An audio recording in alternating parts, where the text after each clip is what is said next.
గారి నాయకత్వం, రేవంత్ రెడ్డి గారి నాయకత్వం, రమేష్ రెడ్డి గారి నాయకత్వం. ఈరోజు ఎంతో సంతోషకరమైన దినం. ఎందుకంటే తెలంగాణలో అత్యధికంగా ఉన్న బీసీలను గుర్తించి 42% రిజర్వేషన్ ప్రకటించిన కాంగ్రెస్ ప్రభుత్వానికి, రేవంత్ రెడ్డి గారికి బీసీల పక్షాన మేమందరం ప్రత్యేకమైన ధన్యవాదాలు తెలియజేసుకుంటున్నాం. కాంగ్రెస్ పార్టీ చెప్పిందే చేస్తుంది. ఆ రోజు గాంధీ నుండి ఈ రోజు వరకు కూడా ఆ రోజు దేశానికి స్వాతంత్రం తెచ్చింది కాంగ్రెస్ పార్టీ, తెలంగాణ ఇచ్చింది కూడా కాంగ్రెస్ పార్టీ. ఈరోజు తెలంగాణలో అత్యధికంగా ఉన్న బీసీలను గుర్తించి 42% ఇచ్చింది కూడా కాంగ్రెస్ పార్టీ. ఈ కాంగ్రెస్ పార్టీకి మేము ఇప్పుడు రుణపడి ఉంటూ బీసీలకు చట్టసభల్లో ఉద్యోగాల్లో 42% కల్పించిన రేవంత్ రెడ్డి గారికి, కాంగ్రెస్ ప్రభుత్వానికి ప్రత్యేకమైన ధన్యవాదాలు తెలియజేసుకుంటూ మేము ఎప్పుడు కూడా కాంగ్రెస్ పార్టీ పక్షాన ఉంటూ కాంగ్రెస్ పార్టీని బలోపేతం చేసి కాంగ్రెస్ పార్టీని ముందుకు తీసుకెళ్తామని కోరుకుంటూ నాకు ఈ అవకాశం ఇచ్చిన పెద్దలందరికీ ధన్యవాదాలు తెలియజేసుకుంటున్నాను. పెద్దలు డాక్టర్ రామూర్తి గారి ఆధ్వర్యంలో రాష్ట్ర ముఖ్యమంత్రి, మన ప్రియతమ నాయకులు గౌరవనీయులు రేవంత్ రెడ్డి గారి నాయకత్వంలో నిన్న క్యాబినెట్ మీటింగ్ పెట్టి బీసీలకు 42% రిజర్వేషన్, అంటే భారతదేశంలో ఇది ఒక సువర్ణాక్షరాలతో లిఖించబడినటువంటి చారిత్రాత్మకమైనటువంటి దినం. అటువంటి 42% బీసీలకి రిజర్వేషన్లు కేటాయించిన సందర్భంగా ఈరోజు మేమందరం కూడా గౌరవనీయులు రాష్ట్ర ముఖ్యమంత్రి రేవంత్ రెడ్డి గారికి, పిసిసి అధ్యక్షులు మహేష్ కుమార్ యాదవ్ గారికి, గౌడ్ గారికి పాలాభిషేకం చేస్తూ సందర్భంగా మేము ప్రజలందరికీ ఒకటే విజ్ఞప్తి చేస్తూ ఉంటాం.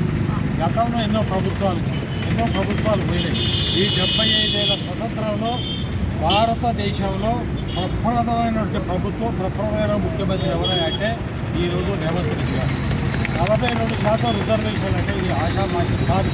ఎందుకంటే సమాజంలో 50% పైచిలుకున్నటువంటి బడుగు బలహీన వర్గాలు ఎవరైతే ఉన్నారో వాళ్ళని అనాదిగా అన్ని ప్రభుత్వాలు వాడుకుంటూ మోసం చేస్తూ ఓటు బ్యాంకుగా మార్చుకుని ఓట్లేసుకోవడమే తప్ప తర్వాత ఈ బలహీన వర్గాలని విస్మరించడం, మోసం చేస్తాం జరుగుతూ ఉన్నది. రేవంత్ రెడ్డి గారు, అదేవిధంగా కాంగ్రెస్ పార్టీ అగ్రనాయకులు రాహుల్ గాంధీ గారు కూడా ఎన్నికల మేనిఫెస్టోలో పెట్టడం జరిగింది.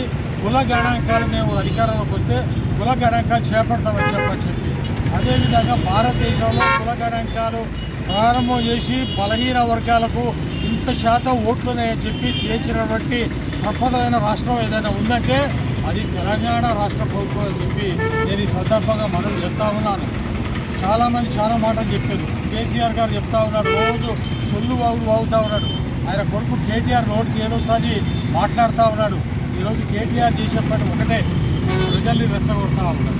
ఎక్కడికక్కడికే law and order problem create చేద్దామని చెప్పి ఆలోచన చేస్తూ ఉన్నాం. మేము ఒకటే అడుగుతూ ఉన్నాం ఈరోజు, అయ్యా మీకు 10 సంవత్సరాలు తెలంగాణ ప్రజలు మిమ్మల్ని నమ్మి మీకు అధికారం ఇవ్వడం జరిగింది. ఈ 10 సంవత్సరాల కాలంలో మీరు తెలంగాణ చేసింది ఏమిటి? కాళేశ్వరం అని చెప్పి దాన్ని ఒక ఏటీఎంగా మార్చుకుని దాదాపు 1,00,000 రూపాయలు, 1,00,000 కోట్ల రూపాయలు ఇచ్చి ఈరోజు అది అదే కాళేశ్వరం 2 సంవత్సరాలు తిరగకపోతే డ్యామ్ ఎక్కడికక్కడికే శిథిలా ఉంటున్నటువంటి పరిస్థితి ఏర్పడింది. ముఖ్యంగా ఈరోజు ఫోన్ ట్యాపింగ్, 4,000 ఫోన్ ట్యాపింగ్ చేసి అనేక కుటుంబాల యొక్క జీవితాల్లో వెలిగి చూసి భారతదేశంలోనే ఈ టీఆర్ఎస్ పార్టీకి, గతంలో టీఆర్ఎస్ ప్రభుత్వానికి ఇది ఒక మాయని మచ్చ. దాన్ని కడుక్కోవడం మీ వల్ల కాదు, మీ జేజమ్మల వల్ల కాదు. ప్రజలు మిమ్మల్ని అసహించుకుంటూ ఉన్నారు, చిత్కరించుకుంటూ ఉన్నారు. ఇవన్నిటిని తప్పిపుచ్చుకోవడానికి మీరు రకరకాల మాటలు మాట్లాడి ఇది నిలబడవు, మీరు ఎందుకు చేయలేదు, ఈ నిలబడతాయా అనేది చిత్తశుద్ధిగా రేవంత్ రెడ్డి గారు చేసి చూపించడం జరిగింది. అసెంబ్లీలో బిల్లు పాస్ చేయడం జరిగింది, కేంద్ర ప్రభుత్వాన్ని పంపించడం జరిగింది. రాష్ట్రపతి ఆమోదానికి కేంద్ర ప్రభుత్వం పంపించి కేంద్ర ప్రభుత్వం చిత్తశుద్ధి ఏంటో కేంద్ర ప్రభుత్వం తెలుసుకోవాలి తప్ప ఇక్కడ రేవంత్ రెడ్డి గారిని శంకించాల్సినటువంటి అవసరం, కాంగ్రెస్ ప్రభుత్వాన్ని ఎవరు కూడా ఏలు పెట్టి చూపిస్తాల్సినటువంటి అవసరం ఎవరికి కూడా లేదని చెప్పి ఈ సందర్భంగా తెలియజేస్తూ బీసీ నాయకులు రామూర్తి యాదవ్ గారి ఆధ్వర్యంలో ఇవాళ 42% బీసీలకు కేటాయించడం సందర్భంగా ఆయన ఈ రోజు పాలాభిషేకం ప్రోగ్రాం చేయడం జరుగుతుంది. ఈ కార్యక్రమానికి విచ్చేసిన పెద్దలు, జిల్లా నాయకులు, రాష్ట్ర నాయకులు ఇంద్రెడ్డి రాజా గారికి మరియు మా రామూర్తి గారికి, కౌన్సిలర్లకు, అలాగే మా టౌన్ అధ్యక్షులు వెలుగెంకన్న గారికి మరియు మా యువజన కాంగ్రెస్ నాయకులకు అందరికీ కూడా ధన్యవాదాలు తెలియజేస్తూ ఈరోజు సూర్యాపేటలో భారీ ఎత్తున ఈరోజు పాలాభిషేకం చేయడం జరుగుతుంది. ఇది అవకాశం అందరూ సద్వినియోగం చేసుకొని, అలాగే రాష్ట్ర వ్యాప్తంగా కూడా ఇలాంటి ప్రోగ్రాంలు జరుగుతున్నాయి. ఇవాళ రాష్ట్రంలో చూసుకుంటే ఎప్పుడూ ఎక్కడ లేని విధంగా రేవంత్ అన్న ప్రజలకు, ఎస్సీలకు కానివ్వండి, బీసీలకు కానివ్వండి, మైనార్టీలకు కానివ్వండి, అన్ని వర్గాల ప్రజలకు న్యాయం చేసుకుంటూ ఏ ప్రభుత్వం చేయలేని విధంగా మన రేవంత్ రెడ్డి గారి ప్రభుత్వం ఇవాళ చేయడం జరుగుతుంది. వాటి అందరినీ దృష్టిలో పెట్టుకొని రేపు స్థానిక సంస్థల ఎలక్షన్లలో కాంగ్రెస్ పార్టీని విజయోత్సవాలు తీసుకెళ్లాల్సిందిగా మనస్ఫూర్తిగా కోరుకుంటూ ఈ అవకాశం ఇచ్చిన వెలుగెంకన్న గారికి ధన్యవాదాలు తెలియజేస్తున్నాను. ఈరోజు ఇక్కడ వేదిక మీదకి వచ్చినటువంటి డాక్టర్ రామూర్తి గారికి, వెలుగెంకన్న గారికి, ఫారూక్ భాయ్కి, నాతోటి మాజీ కౌన్సిలర్లకు అందరికీ ప్రత్యేకంగా ధన్యవాదాలు తెలుపుకుంటూ, ఈరోజు రాష్ట్ర ప్రభుత్వం ప్రకటించినటువంటి 42% రిజర్వేషన్ చరిత్రాత్మక విజయంగా చెప్పుకోవాల్సిన విషయం ఉన్నది. ఎందుకంటే గత 10 సంవత్సరాలు పరిపాలించినటువంటి టీఆర్ఎస్ పార్టీ ఆనాడు 2013 అవతలో ఉన్నటువంటిది కాంగ్రెస్ ప్రభుత్వం మాకు రిజర్వేషన్లు 33% రిజర్వేషన్లు ఉంటే, ఈరోజు 10 సంవత్సరాలు పరిపాలించిన టీఆర్ఎస్ ప్రభుత్వం అదే రిజర్వేషన్ ని 23% చేసింది. అంటే 10% తీసేసిన దుర్మార్గమైనటువంటి పార్టీ అంటే బీఆర్ఎస్ పార్టీ. కేసీఆర్ అనేటది నియంత పాలన చేసిండు, దొరల పాలన చేసిండు. ఈ రోజు ఉన్నటువంటి రేవంత్ రెడ్డి గారు ఎస్సీ వర్గీకరణ కావచ్చు, ఆనాడు ఉన్నటువంటి వైఎస్ రాజశేఖర రెడ్డి మైనార్టీలకు 4% రిజర్వేషన్ కావచ్చు, ఇంత మహిళలకు కేంద్ర ప్రభుత్వం ఆనాడు సోనియా గాంధీ గారు కూడా 33% రిజర్వేషన్, మహిళా రిజర్వేషన్ చట్టసభలలో పెట్టిన ఘనత కూడా కాంగ్రెస్ పార్టీకే దక్కిందని చెప్పాల్సిన విషయం ఉంది. ఈ రోజైనా ఏ రోజైనా పేద ప్రజలకు, బడుగు బలహీన మైనార్టీ వర్గాలకు న్యాయం చేయాలంటే కాంగ్రెస్ పార్టీ తప్ప ఏ పార్టీలు కూడా చేసే ధోరణి లేవు.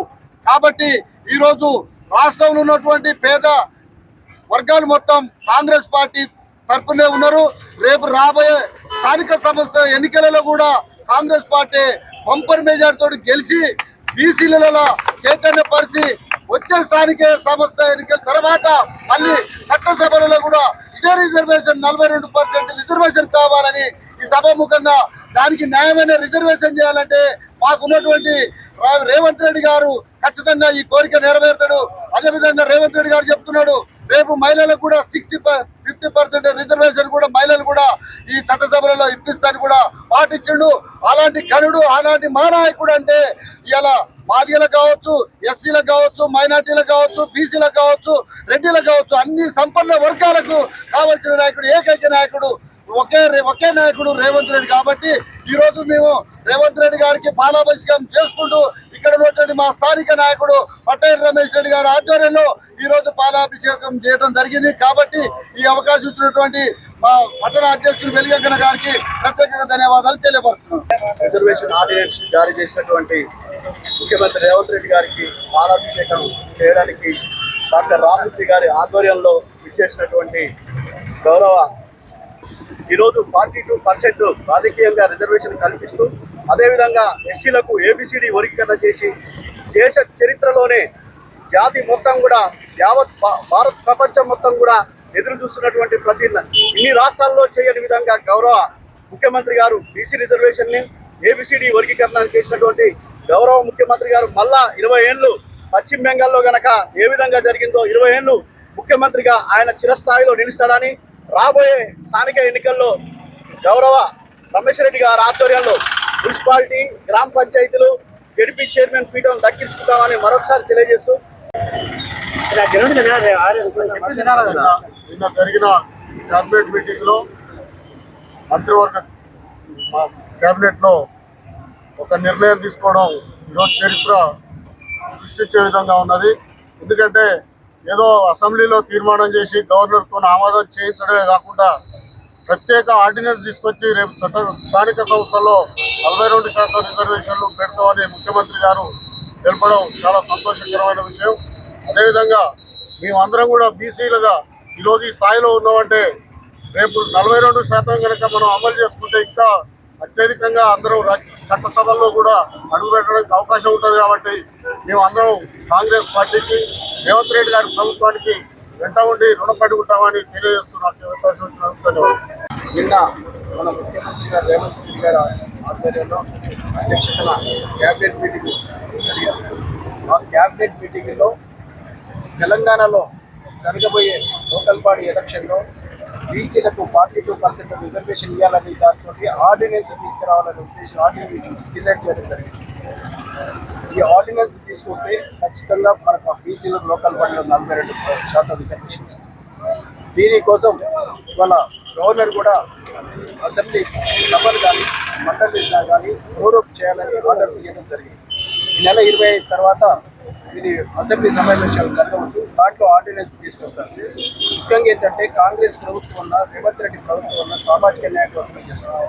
వాళ్ళు ఒక 5 ఎమ్మెల్సీలు ఇచ్చినా సరే ఎస్సీ ఎస్టీ బీసీలకే ఇచ్చారు. ఒక మంత్రులు ఇచ్చినా సరే ఒక ఎస్సీ ఎస్టీ బీసీలకే ఇచ్చారు. ఒక స్పీకర్ కూడా ఎస్టీకే ఇచ్చారు. ఇవన్నీ కూడా ఒక నేషనల్ ప్రెసిడెంట్ కూడా ఖర్గే ఒక ఎస్సీకే ఇచ్చారు. రాహుల్ గాంధీ ఆధ్వర్యంలో దేశం మొత్తం తిరిగి ఇవాళ ఒక స్థితిగతులను కనుక్కొని ఒక బీసీలకు కొంత చేయాలి, అసలు కులకరణ మొత్తం చేయాలనే ఉద్దేశంతో ఇలా తీసుకున్న నిర్ణయాన్ని భారతదేశంలోని ప్రజలందరూ కూడా ఆహ్వానించారు. దానికి ఫలితంగానే ఇలా కాంగ్రెస్ పార్టీ పెద్ద ఎత్తున ఇవాళ 50 సీట్లు, కాంగ్రెస్ పార్టీ 100 సీట్లు ఎంపీకి చేరుకుంటుంది. అదే కులగణనకు వ్యతిరేకంగా బీజేపీకి ఎంపీ ఎలక్షన్లో 64 సీట్లు కోల్పోయింది. అయితే రేవంత్ రెడ్డి గారు తీసుకున్న నిర్ణయం చారిత్రాత్మకమైన భారతదేశంలో ఒక తొలి రాష్ట్రం ఈ ఆర్డినెన్స్ తీసుకురావాలి. ఇలా బీసీలకు బ్రహ్మాండంగా 42% రిజర్వేషన్. అయితే రేవంత్ రెడ్డి గారు ఇదే దాన్ని అసెంబ్లీలో చట్టం చేసి కేంద్రానికి పంపిన రాష్ట్రపతికి 3 సార్లు కలిసినా సరే దీనికి ఆమోద ముద్ర వేయలేదు. కాబట్టి ఖచ్చితంగా ఆర్డినెన్స్ తీసుకురావడం జరుగుతుంది. దీనికి బీజేపీ ఖచ్చితంగా ఎప్పుడైనా సరే ఇవాళ కులగణనకు బీజేపీ వ్యతిరేకం. రాహుల్ గాంధీ తీసుకునే నిర్ణయం తర్వాత ఇవాళ ఈ దేశంలో జరిగే 10 నెలలలో కులగణన చేస్తామని బీజేపీ కోరుతుంది. ఇలా 33% మహిళలకు రిజర్వేషన్. నేను ఒకటే చెప్తున్నాను, రానున్న రోజుల్లో ఇలా బీజేపీకి మీకు బీసీల మీద ఏమాత్రం ప్రేమ ఉన్నా సరే ఈ నెల 21 నుంచి జరిగే పార్లమెంటు సమావేశాల్లో ఈ బిల్లును మీరు ఆమోదించాలి. 42% బిల్లును ఇలా లోకల్ బాడీలో ఆమోదించాలి. అట్లాగే రానున్న ఎలక్షన్లో మీరు జనగణన చేస్తున్నారు. కులగణన 2027 అయిపోతుంది. దాని తర్వాత కూడా బీసీలకు చట్టసభల్లో ఖచ్చితంగా 42% రిజర్వేషన్ ఎమ్మెల్యేలకు కానీ ఎంపీలకు కానీ రిజర్వేషన్ ఇవ్వాలి. అప్పుడే మీకు బీసీల మీద నిబద్ధత ఉన్నట్టు. కానీ మొదటి నుంచి బీజేపీ ఎన్నడైనా సరే ఒక మతతత్వాన్ని వ్యతిరేకిస్తుంది కానీ కులాలను ప్రోత్సహించలేదు. మొట్టమొదటిగా కులాలకు రిజర్వేషన్ ఇస్తున్నారు. కాబట్టి ఖచ్చితంగా రానున్న రోజుల్లో మీరు పార్లమెంటులో బిల్లు పెట్టి ఒక లోకల్ బాడీనే కాదు ఎమ్మెల్యే ఎంపీలు కూడా 42% రిజర్వేషన్ ఇచ్చినప్పుడే మీరు నమ్మే ప్రజలు. కాబట్టి ఇవాళ ఈరోజు రేవంత్ రెడ్డి తీసుకున్న నిర్ణయానికి పటేల్ రమేష్ రెడ్డి గారు ఆధ్వర్యంలో సహకారంతో ఆంధ్ర తెలంగాణ ప్రజలందరూ కూడా కాంగ్రెస్ మన మద్దతు ఇవ్వాల్సిన అవసరం ఉంది. అలాగే ఏ విధంగా చూసుకున్నా సరే ఇలా రైతు భరోసా కానీ మన పెన్షన్స్ కానీ ఇవాళ మన సన్న బిడ్డ విద్య కానీ సన్న బియ్య విద్య కానీ సన్నాలకు 50 బోనస్ కానీ ముఖ్యంగా నేను ముఖ్యమంత్రి గారు 14వ తారీఖు ఉన్నత కార్యాలయంలో రేషన్ కార్డుల డిస్ట్రిబ్యూషన్ పనులు టీఆర్ఎస్ పార్టీ ఏనాడు కూడా ఒక్కనాడు కూడా బీసీల గురించి అని మాట్లాడదు. టీఆర్ఎస్ పార్టీ పోయిన సంవత్సరం లోకల్ బాడీలో మనకు 34% నుండి 22 పడిపోయింది. బీజేపీ రిజర్వేషన్ గురించి మాట్లాడుతుంది. కాబట్టి సామాజిక జరగడం అనేది ఓన్లీ కాంగ్రెస్ పార్టీ నుంచే. కాబట్టి ఖచ్చితంగా రేషన్ కార్డు కూడా రేపు డిస్ట్రిబ్యూషన్ జరుగుతుంది. రాష్ట్రంలో టీఆర్ఎస్ పార్టీ 10 ఏళ్ళు ఉన్నా సరే ఒక్క రేషన్ కార్డు. ఇవన్నీ టీఆర్ఎస్ పార్టీ సమాజం తల వంచుకునే చేస్తూనే చేస్తుందంటే మొత్తం ఒక సోషల్ మీడియాలో ముట్టుకుంటుందంటే వాళ్ళు చేసిన తప్పులను ప్రజలు అసహించుకుంటున్నారు. కాబట్టి రానున్న రోజులు లోకల్ బాడీ ఎలక్షన్లో ఖచ్చితంగా గ్రామ పంచాయతీ కానీ ఎంపీటీసీ జడ్పీటీ మున్సిపాలిటీలను భారీ ఎత్తున అత్యధిక మెజార్టీతో ఈ రిజర్వేషన్తో ఖచ్చితంగా రాహుల్ గాంధీకి సోనియా గాంధీకి తెలంగాణ ప్రజలకు కానుక ఇస్తారు. రేవంత్ రెడ్డి గారు ఇక్కడ రమేష్ రెడ్డి గారు భారీ మెజార్టీతో మనం గెలవబోతున్నాం. అందరికీ నేను తెలంగాణ ప్రజల తరఫున బీసీల తరఫున రేవంత్ రెడ్డి గారికి కృతజ్ఞతలు తెలియజేస్తున్నాను.